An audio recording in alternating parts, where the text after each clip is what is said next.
Саламатсыздар ма достар, кеш жарық, қайырлы күн, подкастинг негіздері деген осы курсқа қош келдіңіздер. Мен сіздерге қазір нөлден бастап қалай бұл курсқа тіркелу керек, қалай сабақтарды өту керек, қай жерде қандай заттар жасау керек, соның бәрін көрсетіп өтем. Ең алдымен бізге podcaster.kz деген сайтқа кіру керек. Сізде өстіп басты бет ашылады. Менің курсымның басты беті осы. Бұл жерде көптеген ақпарат берілген. Ақпараттардың ішінде ең пайдалысы, қызықтысы бұл осы курсты сіздерге дейін өткен адамдардың пікірлері. Пікірі былай айтқанда. 10 адам өтті, сол 10 адамнан маған 5 пікір келген.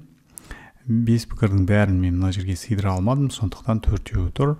Бұл пікірлер видео, сондықтан бассаңыздар видео ашылады. Сәлем достар.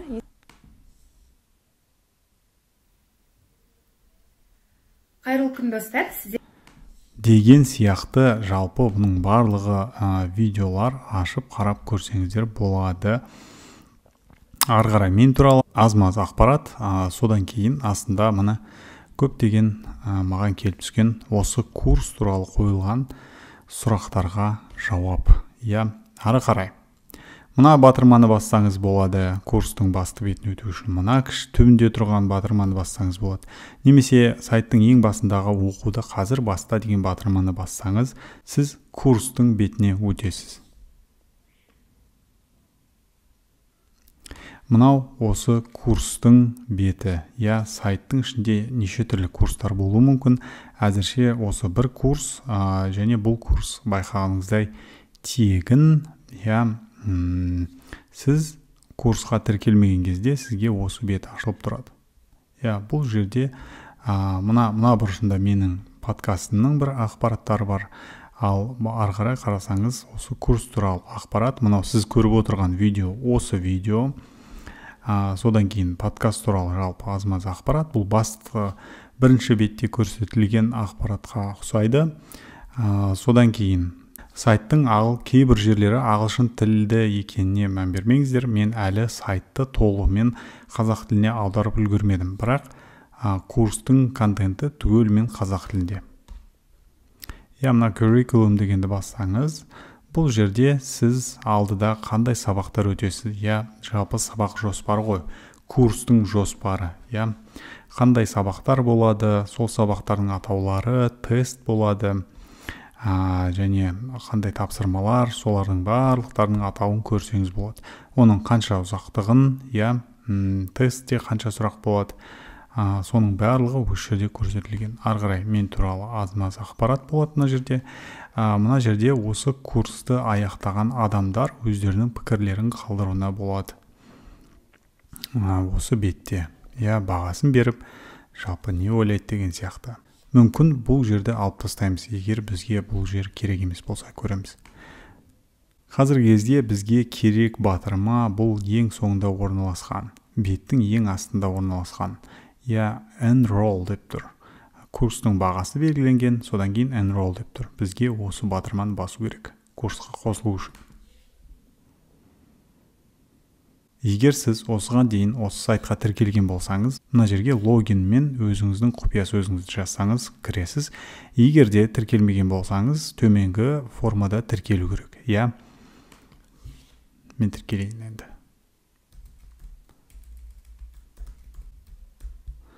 Test student, email, мен өзімнің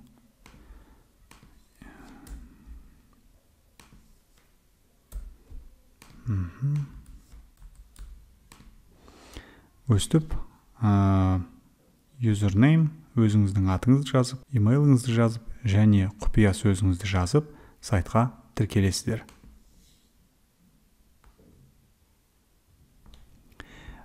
Бұл қате беріп тұр. Қандай қате беріп тұр? Айтады, сіздің құпия сөзіңіз тым қарапайым дейді. Оның ішінде мынандай символдар болу керек, кемінде бір. Сондай символ болу керек. Қайтадан тіркеліп көрейік. Username, сіздің емейліңіз және құпия сөз.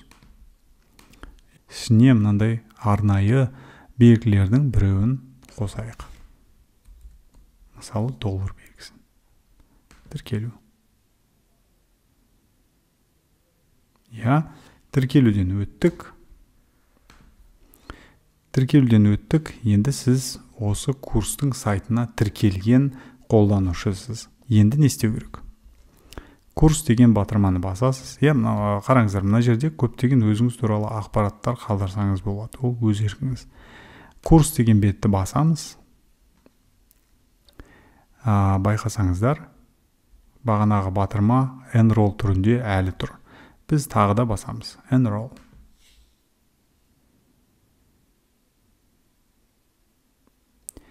Енді міне курс ашылды. Мән беретін қандай ақпарат бар? 51 сабақ бар екен. Сол сабақтың қаншауын сіз бітірдіңіз? Ол жерде көрсетілетін болады курстың басты бетінде.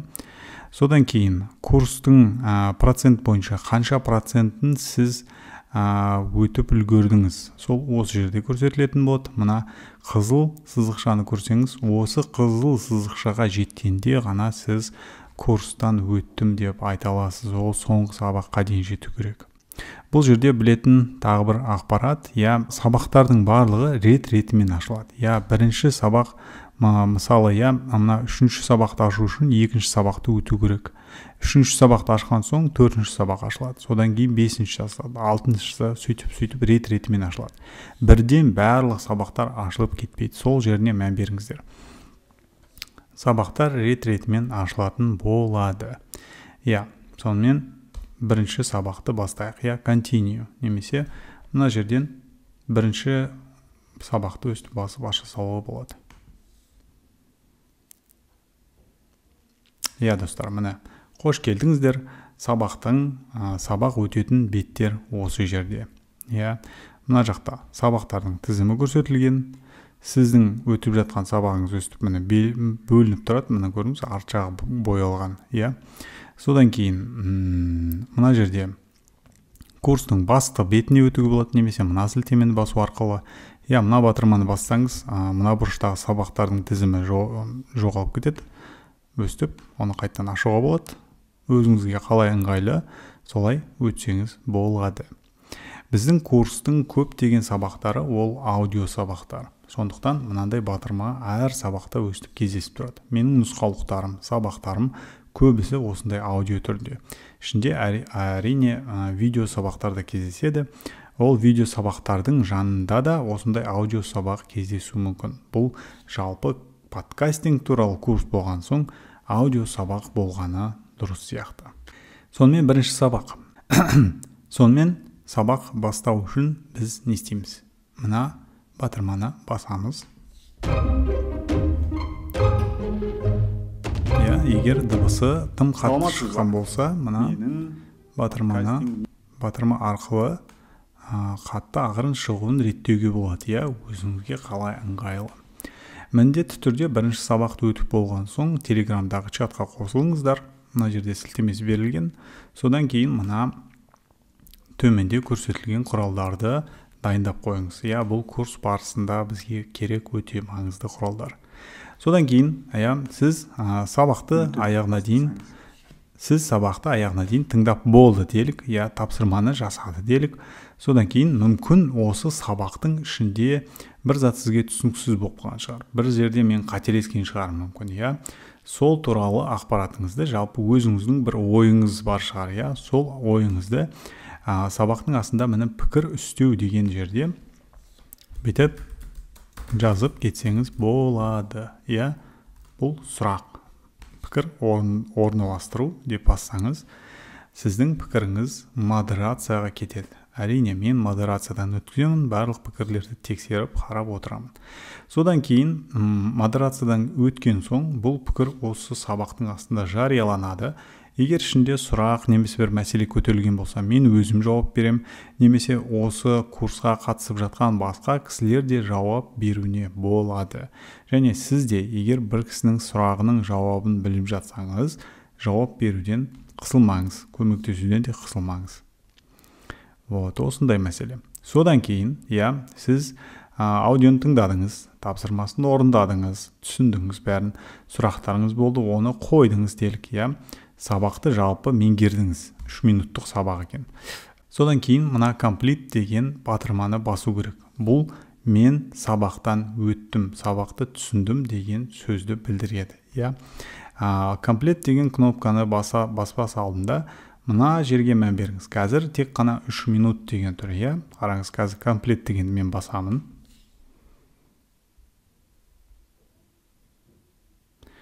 Мына жерде маған құттықтаулар айтылып жатыр. Я меңгергеніммен құттықтаймын, осылай, молодец деп. Содан кейін қарасаңыз, жаңа ғана біз өткен сабақтың жанында мынандай галочка пайда болды, я. Демек, біз бұл сабақты өтті деген сөзді білдіреді. Сол сияқты әр сабақта осындай ішінде айтқандай аудио бар. Бастайсыз. Основной заттар. Аудионы тыңдайсыз, қайтадан тыңдауға болады, ардын тыңдауға болады. Ары бері тыңдап көрсеңіз болады. Я, мына жерде жаңағы громкость өшірді бәрін реттейсіз өзің ыңғайлы қылып. Осы сабақтардың ішінде мынандай плюс деген белгілерді де кездестіресіз. Бұларды басып, ішіндегі берілген ақпаратты оқып, қарап көріңіздер. Бұның ішінде қосымша ақпарат берілген, сіздерге пайдасы тиеді деген қосымша ақпарат. Сол сияқты, алдыңғы сабақ сияқты, егер барлығы түсінікті болса, немесе сұрағыңыз болса, мына жерге пікір қалдырсаңыз болады. Осы сабақ туралы. Сабақ ұнады ма, ұнамады ма, түсінікті ма, түсініксіз ба, қай жерін түсіндіруге керек. Мүмкін мен өзіме түсінікті болған соң сіздерге дұрыс түсіндіре алмаған шығармын, соның бәрін осы жерге жазып кетсеңіз болады. Пікір жазып тұрудан қысылмаңыздар, қиналмаңыздар. Тура сол сияқты жаңағы телеграмдағы чатқа да жазып, танысып, адамдармен араласып тұрыңыздар. Болды, біз сабақты өтіп біттік. Содан кейін комплет. Енді қараңыздар, мына жерде құлпының белгісі тұр. Бұл сабақ әзірше бізге жабық деген сөз. Барып көрейік. Осы жабық сабақты ашсақ не болатынын көрейік. Мына жерде сіз екінші сабақ. Сіз мына сабақты өтпейінше әлі бұл сабаққа өте алмайсыз деген осындай хабарлама шығады сізге. Сондықтан сіз үшінші сабақ өту үшін екіншіні бітіруіңіз керек. Біз бітірейік. Комплит. Ал байқағаныңыздай, біз екінші сабақты қалай бітірдік? Үшінші сабақ ашылды. Сол сияқты достар, мына тұрған құлпының барлығы ашылады. Сіз оның алдындағы сабақты, тапсырманы немесе тестті тапсырып болған сайын келесі сабақтар ашылып тұрады. Сабақтар өте көп, сіздер үлгересіздер барлығын өтіп, ол жағынан қамшымеңіздер. Курстың ұзақтығы 2 апта, соны көрсетіп отырайыншы айтпақшы. Бұл курстың ұзақтығы 2 апта. Осы курстың басты бетінде қанша уақыт қалғанын, сіз өтіп болғанша қанша уақыт қалғанын осы жерде көрсетіп тұрады. Міне, you have 1 week, 6 days remaining for the course дейді. Демек, сізде осы курсты бітіру үшін 1 апта 6 күн бар деген сөз. Сол сияқты байқасаңыз, 51 сабақтың 2-ін өтті дегенді көруге болады. Мына жерде жаңа біз өтіп келдік. Содан кейін ол осы курстың 5,13% өтілді деген сөз екен. Осы жерден барлығын көріп отырасыздар. Так, бұны жабайық. Ары қарай кеттік. Енді комплет деп басамыз, ендігі сабақ ашылады. Пікір қалдырамыз, қосымша барлығын оқып көреміз. Мен барлығын комплет деп, мына тестке дейін жеткізейін. Комплет. Бұл сабақты да тыңдадық, оқыдық, көрдік. Комплет. Бізде қазір тест ашылады. Міне тест. Әр тарау біткен сайын сізге тест кездесіп тұрады. Тесттің ішінде 5 сұрақ болады. Сол 5 сұрақтың 4-еуіне, кем дегенде 4-еуіне жауап беру керек, чтобы ары қарай сіз оқуды жалғастыру үшін. Сондықтан әр сабақты дұрыстап тыңдаңыздар. Өздеріңіздің дәптерлеріңіз болса, соған жазып алыңыздар. Осы тесттерден жақсы тез өтіп кету үшін. Егер бірінші ретте сіз осы тестті тапсыра алмасаңыз, одан кейін тағы қатарынан 2 рет тапсыра алатындай сізде мүмкіндік бар. Я 3 мүмкіндік болады сізге бір тестті тапсыру үшін. Тестті тапсырып өту үшін сізге 10 минут уақыт беріледі. Сондықтан тестті баста қойып, тастап кетпеңіздер. Тестті бастау үшін старт деген батырманы басу керек. Байқасаңыздар, тесттің астында пікір қалдыру функциясы жоқ.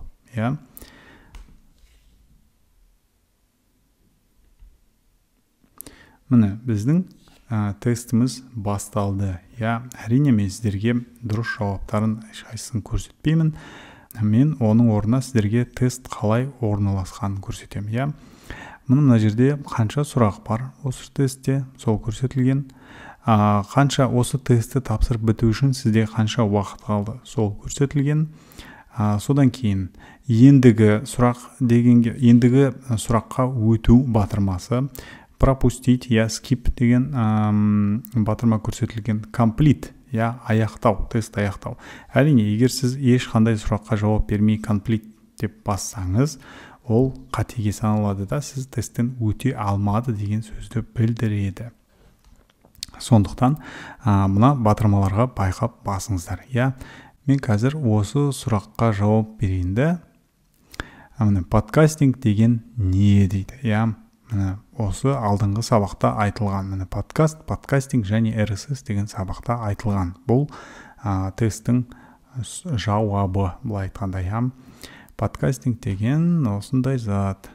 Өз жауабыңызды таңдаған соң next деп келесі деген батырманы басасыз. Skip дегенді баспайсыз, complete деген баспайсыз, next дегенді басасыз. Ендігі сұрақ, міне екінші сұрақ, 5 сұрақтың екінші сұрағы. Менде 8 минут уақыт қалды. Асығу керек, уақыт бітіп баратыр. Подкаст деген не? Осыдан кейін, міне мен жауап бердім. Содан кейін preview дегенді де баспаймын. Next деген батырма керек маған. Skip дегенді керек. Skip дегенді бассаңыз, мына тестке сіздің жауабыңыз жазылмай қалады. Ол қате болып саналып кетеді. Complete дегенде де баспаңыз. Бізге next деген батырма керек. Ендігі сұрақтарға да мен қазір тез next деп басып, соңғы сұраққа дейін айналдырамын.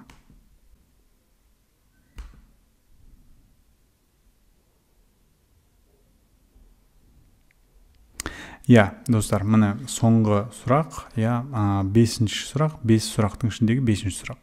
7 минут уақыт қалған тестті аяқтауға дейін. Бұл жерде мән беретін қандай мәселе бар?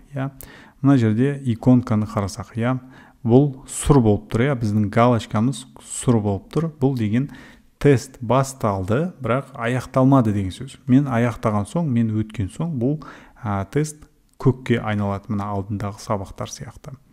Сонымен қатар, бұл жерде батырмалардың да саны аз. Сіз жауабыңызды берген соң, prev емес, complete деген батырманы басу керек. Мен тестті аяқтадым деген сөз.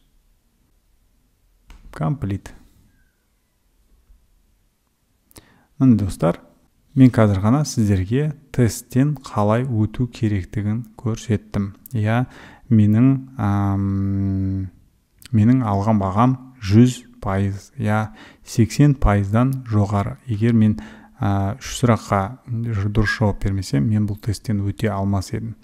Егер сізде өте алмай жатсаңыз, redo деген батырма тұр. Осы батырманы бассаңыз, сіз тестті қайтадан басынан бастайсыз.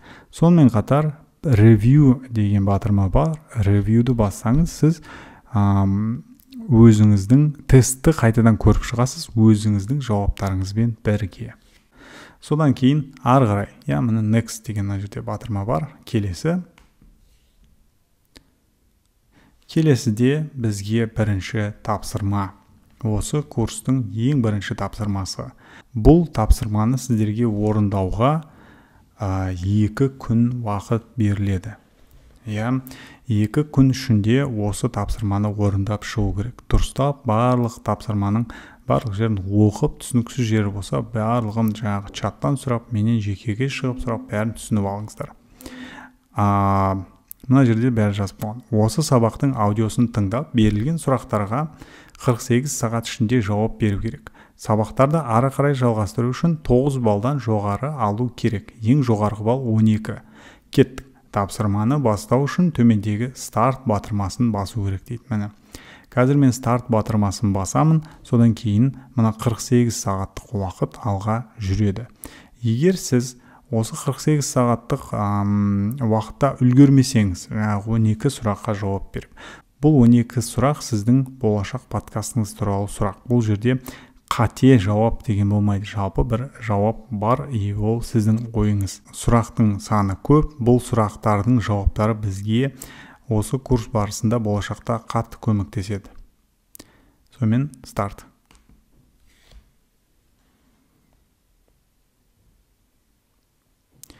Достар, стартты басқан соң, міне менде 2 күн уақыт қалды деген белгі көрініп тұр. Бұл уақыт азая береді, сондықтан тез үлгеріңіздер. Бірінші тапсырма питчинг дейді. Тапсырманың аудиосын тыңдайсыздар. Содан кейін мына жерде қосымша ақпарат берілген. Соның бәрін тыңдайсыздар, оқисыздар, танысасыздар. Мұның берілген. Сосын питчинг деген не екені айтылған. Содан кейін міне тапсырмасы. Осы сұрақтарға жауап беру керек. Ендігі сұрақ, қалай, қай жерде жауап бересіз? Бұл сұрақтарға міне осы тапсырманың астында көрсетілген формада жауап беру керек. Ең дұрысы, менің ойымша, мына сұрақтарды осы жерге көшіріп алып, копировать, мына жерге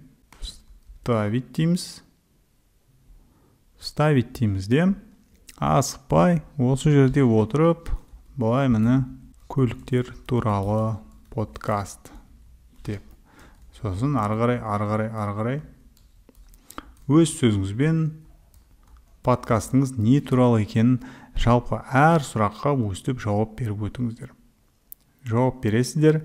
Егер сіз мысалы 8-ші сұраққа келген кезде тоқтап қалатын болсаңыз, маған бірден send деп жібере салу міндетті емес. Сіз тек жай ғана save деп бассаңыз, сіздің жауабыңыз сақталып тұрады, бірақ маған жіберілмейді. Жауабыңызды сақтап қойған соң, уақыттың жүріп жатқанын ұмытпаңыз. Сақтап қой, бір аптадан кейін келетін зат емес. Сізде тек қана 2 күн уақыт бар. Әрине, бұл 2 күн деген міндетті түрде 2 күн бойы осы заттың бәрін ойланып толғанып жүру керек деген сөз емес. 2 күн уақыт беріледі, бірақ сіз оны 2 сағатта немесе 12 сағаттың ішінде жасап шықсаңыз болады. Ол өз қалауыңыз. Жалпы менің айтқым келіп отқаны, сіздің жауабыңызды жіберер алдында сақтап қоюға болады. Бұл жерге сіздер окей деп баса беріңіздер, өйткені ешқандай файл жіберіп жатқан жоқсыздар, тек текст.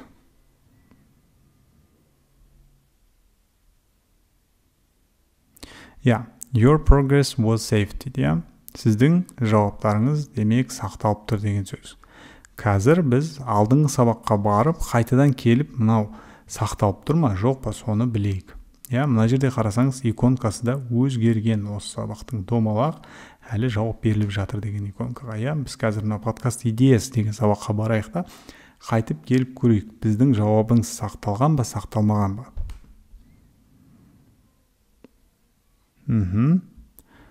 Қайтадан бағанағы бірінші тапсырмаға өтеміз. Біздің жауап сақталып тұру керек.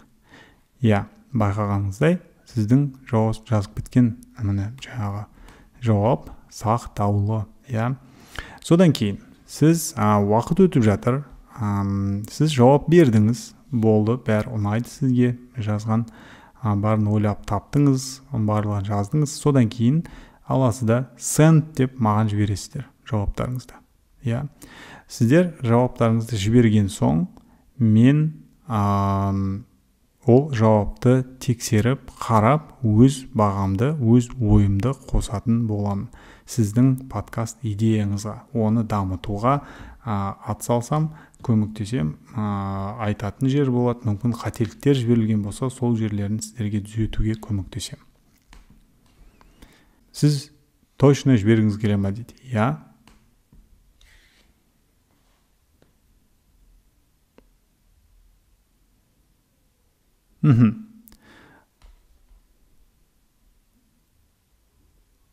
Сіздің жауабыңыз мұғалімге кетті. Енді мұғалімнің жауабын күтіңіз деп шығып тұр. Міне мына жерде сіздің жауабыңыз көрсетілген. Ендігі мәселе мынандай. Ендігі сабақ ашылған жоқ. Неге? Өйткені сіздің жауабыңызды мен әлі көрмедім. Бұл курс тек қана жай көріп өтетін адамдарға арналмаған. Бұл курс жалпы жұмыс жасағысы келетін, подкаст жасағысы келетін адамдарға арналған курс. Сондықтан осындай талаптар. Мен қалай қолым тиеді, сразу сіздің жауабыңызды тексеріп отырамын және ары қарай өткізіп отырамын. Қазір мен барып, мына жіберген жауапты тексеріп, ары қарай өткізіп, содан кейін ары қарай қандай қызықтар бар екенін сіздерге көрсететін боламын. Байқағандарыңыздай, маған өстіп сіздердің жауаптарыңыз келіп отырады. Мына жерде сіздің жауаптарыңыз. Мен оқимын, қараймын.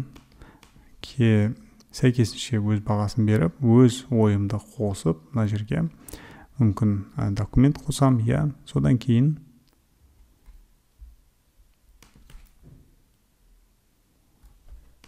бағасын берем, ары қарай сіздерді өткізем. Бағасы берілді, мен жауап бердім, ары қарай не болатынын қарап көрейік.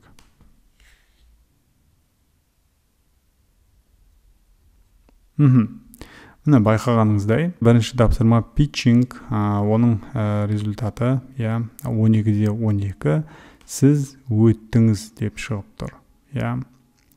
Осымен бірінші тапсырмадан сіз өстіп өтесіз.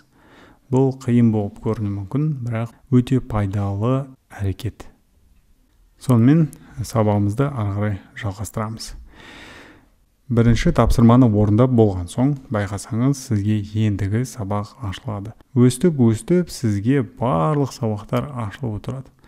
Әр тараудан кейін сізде тест болады, содан кейін тапсырма болады. Тест, тапсырма.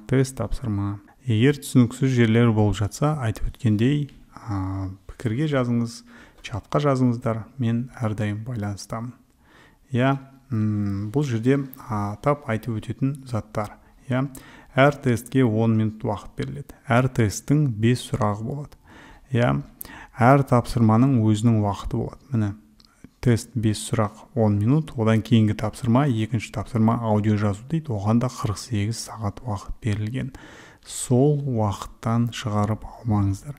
Тапсырманың аудиосын дұрыстап тыңдаңыздар. Мен қалай айтам, не айтам, қалай жіберу керек. Мысалы, екінші тапсырма бізге қазір әрине ашылмайды. Егер ашылса, мен сіздерге көрсетер едім. Ол жерде Dropbox-қа салыңыз, сосын соның сілтемесін жіберіңіз деп, аудионың өзін жібер деп тұрған жоқ. Сол сияқты осы жерде тапсырманы тест, тапсырма, үшінші тапсырма подкасттың трейлері мен бірінші эпизоды дейді. Оған 3 күн уақыт беріліпті. Демек, осы тапсырманы орындауға сізге 3 күн уақыт берген. Сіз егер ертерек жасай алсаңыз, ертерек жасап тапсыра беріңіздер. 3 күн бойы күтіп жүру керек емес. Егер 2 күнде істеп бітем десеңіз, 2 күн істеңіздер. Сіздер қалай жібересіздер, мен солай сіздің тапсырмаларыңызды тексеріп отырамын. Әрине, кейде кіріп тексеріп отырыңыз, тапсырманың жауабы келді ме жоқ па, немесе тапсырманы мен жібердім деп жаңағы чатқа жазып отырыңыздар, жоқ, мен уақытылы кіріп сіздің жауаптарыңызды тексеріп отыратындай. Так, одан кейінгі 4-ші тапсырмаға 4 сағат беріліпті, 4-ші тапсырма Anchor-ға тіркелу дейді. Одан кейінгі 5-ші тапсырма подкасты жариялау дейді. Оған 1 күн уақыт беріппін. Содан кейін тапсырма, ең соңғы тапсырма, оған 6 сағат берілген, ол оңай тапсырма. Сіздерге ұнайды деген ойдамын. Жалпы осындай үлкен курс қиын деп ойламаңыздар. Барлығын бірге өтеміз. Соңғы маңызды сөз бар. Бұл жерде мен 22 минут бойы жалпы қорытындылай келе өз соңғы сөзімді айтамын. Міндетті түрде тыңдаңыздар, сол жерге ойларыңызды жазыңыздар. Соңғы сабақты өткен соң, сіздер осы курсты өткендігін растайтын сертификат аласыздар, достар. Жалпы осы курстан өтті деген сөз. Сертификат беретін болғандықтан. Сол сертификаттың астында мен өзім сайтымды, өз қолымды, өз атымды жазатын болғандықтан, мен өстіп әр тапсырманың орындалуын қадағалап отырамын. Демек, ертең сіз осы подкастинг негіздері деген курсты мен өткем десеңіз, сіздің жалпы подкастингті өте жақсы түсінетіндігіңіздің белгісі бола алатын сағат. Жалпы осы достар, курс туралы мен сіздерге барлығын түсіндіріп көрсетіп өттім деген ойдамын. Ал енді қазір сайтқа тіркеліңіздер, осы курсты бастаңыздар, ішіндегі сабақтарды тыңдаңыздар, біліңіздер, тапсырмаларды орындап, өз подкастыңызды тезірек бастаңыздар. Мен күтем сіздің подкасттарыңызды. Ал кеттік достар.